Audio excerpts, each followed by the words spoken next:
नमस्कार श्रोता बंधु आम शरीर टिप्स रे आपण मानकु स्वागत।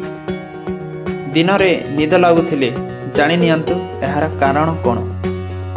वीडियोटी आपण मानकु भल लागे ताहले निश्चित मात्रे सांग मानकु शेयर करंतु, सब्सक्राइब करी पाखरे थिबा ऑल बेल आइकन को दबे दियंतु, जहा फल रे प्रत्येक वीडियो नोटिफिकेशन माध्यम रे आपण पाखकु पहुंचिबो।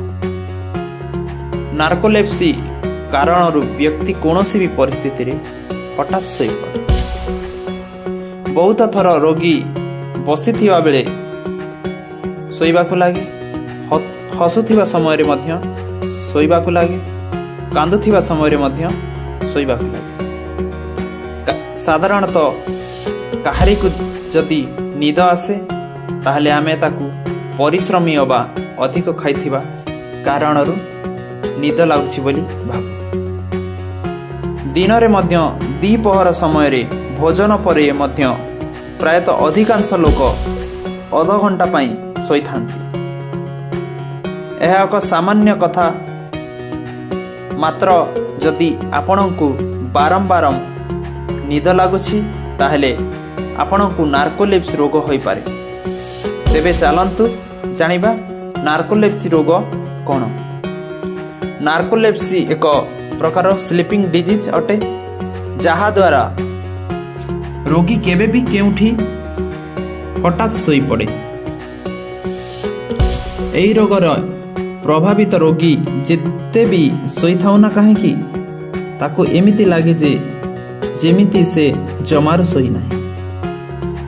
एही रोगर लक्षण किछि एमिति प्रकार अटे कि नार्कोलेप्सी रोगी को पूरा दिन सारा निद लगी थाए। राति रे भरपूर निद नेबा परे भी दिन रे निद लगी थाए। साधारणतः नार्कोलेप्सी रे पीड़ित रोगी सकाळु बहुत विलंब रे उठी थाए। निद सह रोगी को आलस्य और दुर्बल लगी थाए। जदि आपनको भी एमिति निद आसु थाए ताहले आज ही जाई डाक्टर पाखकु देखंतु। यह एक बड़ समस्या मध्य होई पारे। एमिति मध्य लोक असंती जेउ माने एही रोगर शिकार अटंती ओ सेमाने रास्ता रे गाड़ी चलाउथिबा समय रे मध्य घुमेई पड़ंती, जहा बहुत भयंकर होई पारे।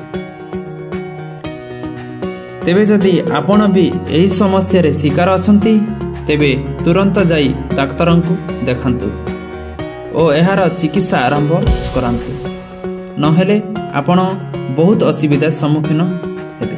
तेबे सांग माने आशा करछु हमर एही स्वास्थ्य टिप्स आपण मानकु निश्चित माध्यम रे सहायता करिवो। भलो लागिले अन्य मानक सहित शेयर करंतु। आगो को एमिति नुआ नुआ टिप्स पाइबा पई हम वीडियो को लाइक करंतु। धन्यवाद।